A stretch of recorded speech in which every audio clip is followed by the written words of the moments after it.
साथ कंबाइन करेंगे तो देन हमारे पास क्या चीज आ जाएगी, मॉलिक्यूल्स कंबाइन टू फॉर्म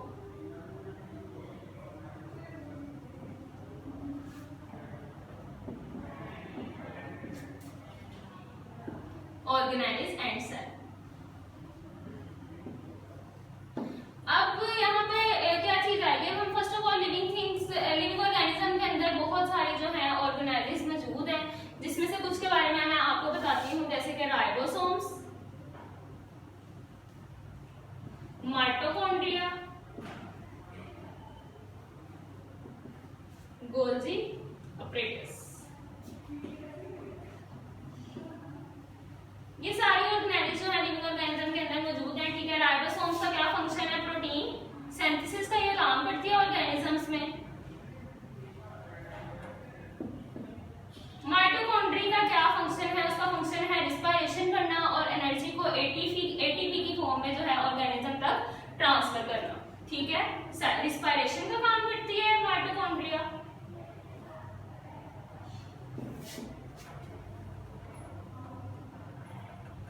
और एनर्जी को एज अ एटीपी जो है ट्रांसफर करती है, ठीक है, ऑर्गेनिजम्स में। गोल्जी ऑपरेटस क्या है, इसमें क्या होगा, कॉम्प्लेक्स फॉर्मेशन होगी। कॉम्प्लेक्स फॉर्मेशन से मुराद क्या है कि मतलब कि लार्ज मॉलिक्यूल्स कंबाइन करेंगे तो देन उसके बाद वहां पे कॉन्जुगेशन का प्रोसेस होगा और हमारे पास चीज आ जाएगी। जैसे कि कॉम्प्लेक्स फॉर्मेशन का मुराद पता है क्या है, जैसे कि लार्ज मॉलिक्यूल्स कंबाइन करें, जैसे कार्बोहाइड्रेट्स और प्रोटीन्स एक दूसरे के साथ कंबाइन कर जाएं।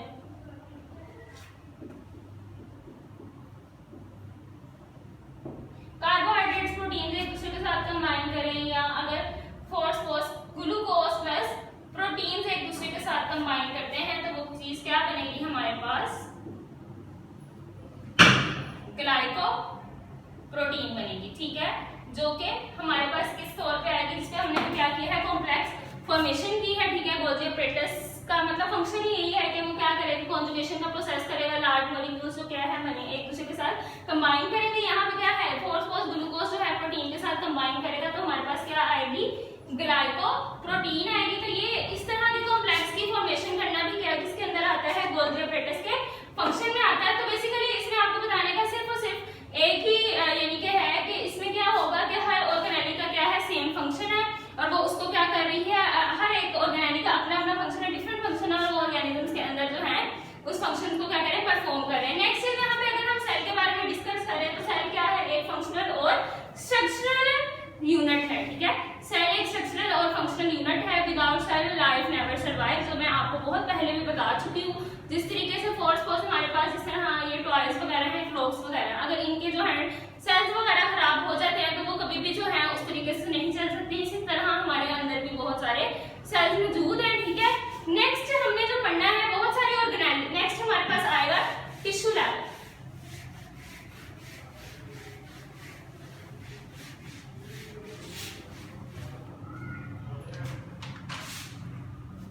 नेक्स्ट हम क्या पढ़ेंगे, टिश्यू लेवल पढ़ेंगे। टिश्यू लेवल, अब यहाँ पर टिश्यू में क्या होगा, बहुत सारी ऑर्गेनेलिज एक दूसरे के साथ कंबाइन कर जाएंगी और फिर क्या हमारे पास आ जाएगा, टिश्यू बन जाएगा। यानी कि पहले जो organelles and organelles cell level के बाद जो है ऑर्गेनेलिज एक दूसरे के साथ कंबाइन करेंगी, organelles combine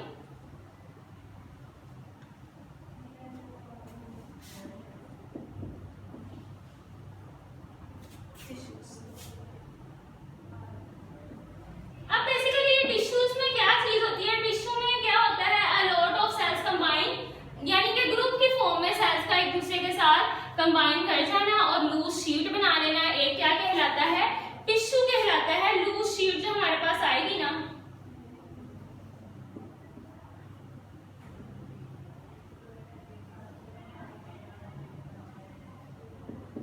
group of similar sales, मतलब एक जैसे सेल्स जो है, ज्यादा सारे cells, a lot of cells combined with each other to form tissue level, ठीक है। और टिश्यू क्या है, एक लूज शीट है जिसमें बहुत सारे सेल्स क्या है मौजूद है। अब अगर आपको मैं बताऊं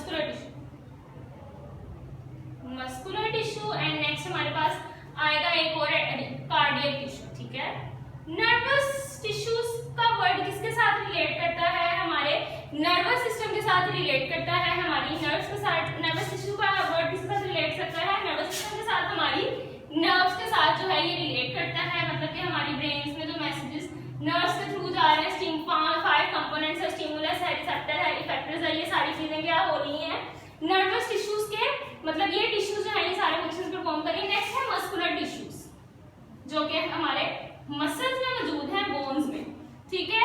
नेक्स्ट कार्डियक टिश्यूज से मुराद है, ये टिश्यूज किसके साथ रिलेट करते हैं? हमारे हार्ट के साथ रिलेट करते हैं, ठीक है। नेक्स्ट अगर आपको अब मैं बताऊं प्लांट टिश्यूज के बारे में, तो उसमें ये टिश्यूज आते हैं।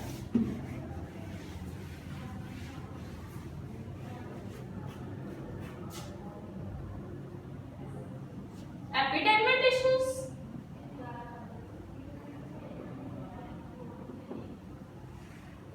एंड ग्राउंड टिश्यूज, ये क्या है? प्लांट। मतलब आपको मैंने दोनों टिश्यूज के बारे में बता दिया, प्लांट टिश्यूज के बारे में भी बता दिया एंड एनिमल टिश्यूज के भी बारे में बता दिया। नेक्स्ट लेवल जो हमने डिस्कस करना है वो है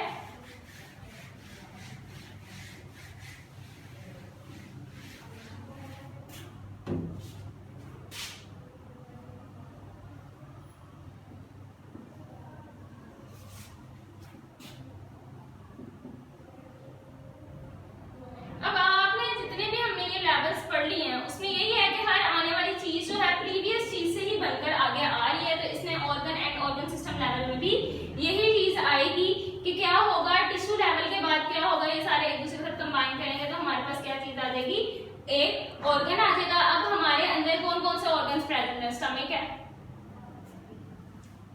किडनी है, हार्ट है and next one is liver, ठीक है। डिफरेंट तरह के ऑर्गन्स प्रेजेंट हैं जो कि डिफरेंट तरह के फंक्शंस अपने फंक्शन जो है परफॉर्म कर रहे हैं ताकि ही ऑर्गेनिज्म जो है सरवाइव कर सकें, ठीक है। जैसे कि स्टमक है, इसका क्या काम है? डाइजेशन ऑफ प्रोटीन्स,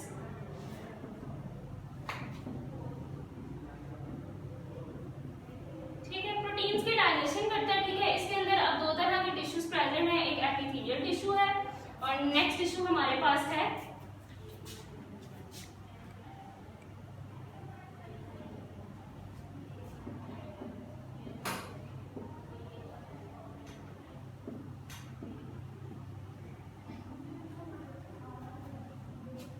ठीक है। एपिथेलियल टिश्यू और मस्कुलर टिश्यू जो है हमारी बॉडी इसके अंदर स्टमक के अंदर प्रेजेंट है। एपिथेलियल टिश्यू को क्या काम है? गैस्ट्रिक जूस को जो है सिक्रीट करता है ताकि प्रोटीन की डाइजेशन हमारे स्टमक में हो सके, ठीक है। नेक्स्ट हमारे पास आता है नेक्स्ट टिश्यू हमारे पास है ग्लैंड जो है वो है मस्कुलर टिश्यू, ठीक है।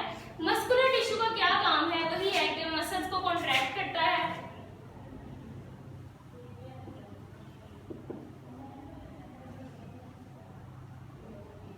contraction of stomach walls ताकि प्रोटीन की क्या हो सके? डाइजेशन हो सके, हमारी बॉडी में जो हम फूड ले रहे हैं उसकी डाइजेशन प्रॉपर तरीके से हो सके। ये सब कुछ किसके अंदर हो रहा है? हमारा जो ऑर्गन है स्टमक, जिसके अंदर क्या है? डाइजेशन हो रही है प्रोटीन्स की, और उसमें दो तरह के टिश्यूज हैं जो कि प्रोटीन की डाइजेशन में हेल्प कर रहे हैं। तो इसी चीज से आपको पता लग जाना चाहिए कि हर ऑर्गन का अपना अपना क्या है? स्पेसिफिक फंक्शन है, ठीक है। देन उसके बाद क्या होगा?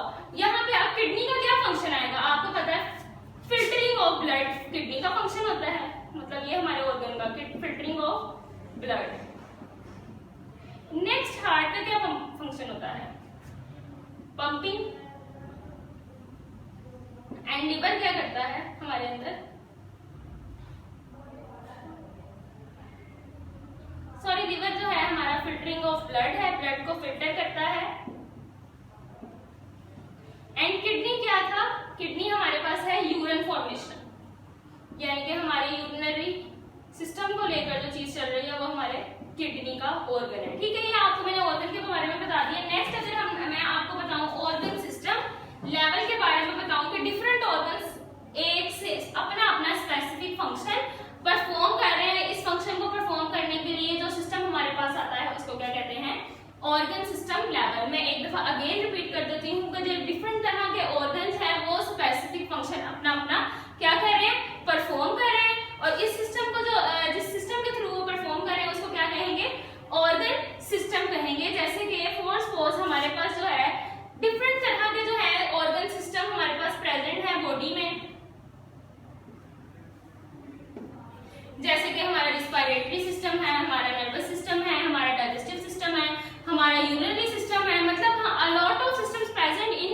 ऑर्गेनिज्म बॉडी, ताकि वो जो है आगे से अपने फंक्शंस परफॉर्म कर सकें। अब ऑर्गन सिस्टम में फॉर्स यहाँ पे अगर हम डाइजेस्टिव सिस्टम को लेते हैं तो इसका पूरा एक फ्रेमवर्क है।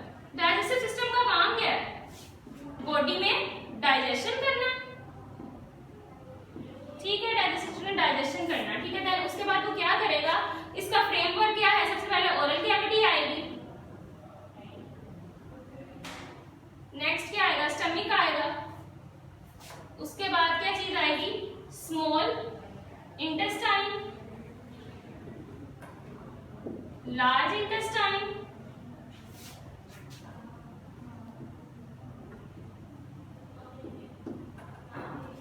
लार्ज इंटेस्टाइन के बाद हमारे पास आएगा लिवर एंड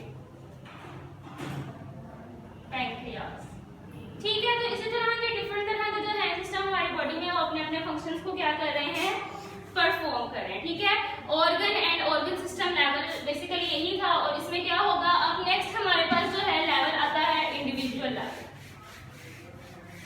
कि हमारे पास इन सब लेवल्स के बाद एक इंडिविजुअल किस तरीके से आएगा।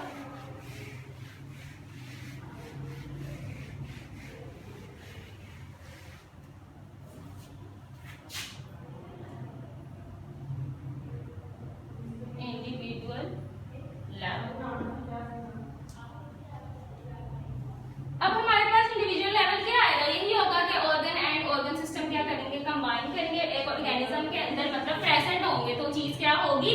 एक इंडिविजुअल हमारे पास आ जाएगा, मतलब जिसके अंदर ऑर्गन्स और ऑर्गन सिस्टम मौजूद होगा, तो एक इंडिविजुअल हमारे पास आ जाएगा, ठीक है। अब इंडिविजुअल के बाद देन हमारे पास क्या चीज आती है?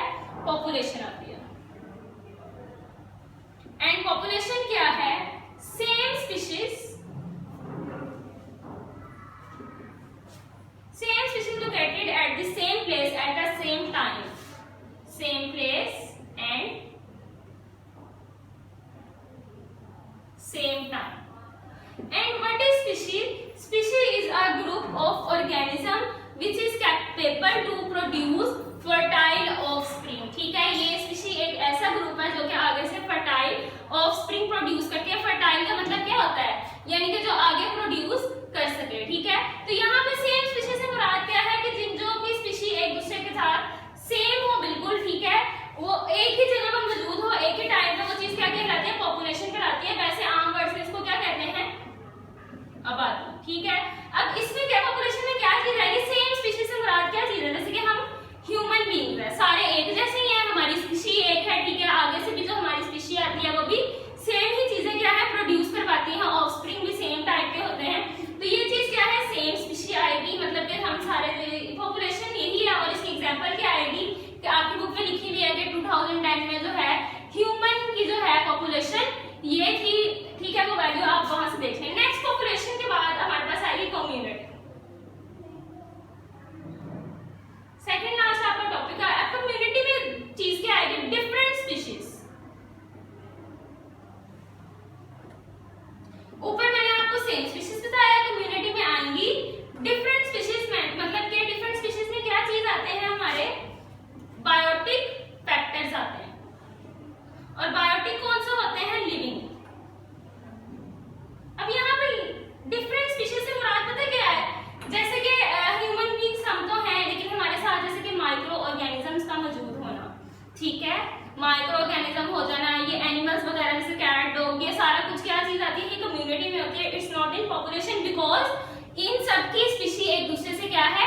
बिल्कुल क्या है? डिफरेंट है, ठीक है। और इसमें हम बायोटिक फैक्टर के बारे में जो है करेंगे, तो इसमें क्या होगा? Different species located at the same place at the same time is called community, यानी कि डिफरेंट तरह की जो है स्पीशीज एक दूसरे के साथ कंबाइन करेंगी और वो क्या बना देंगी?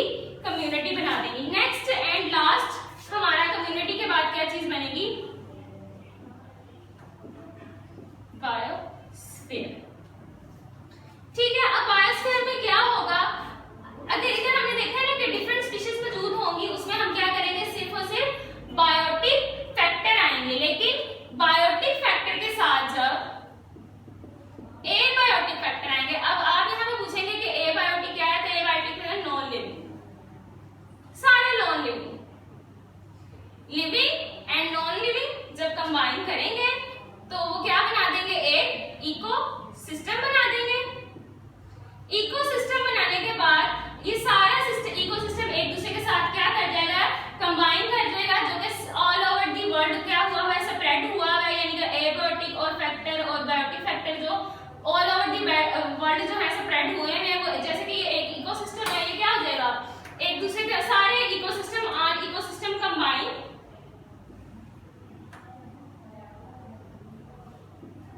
To form biosphere.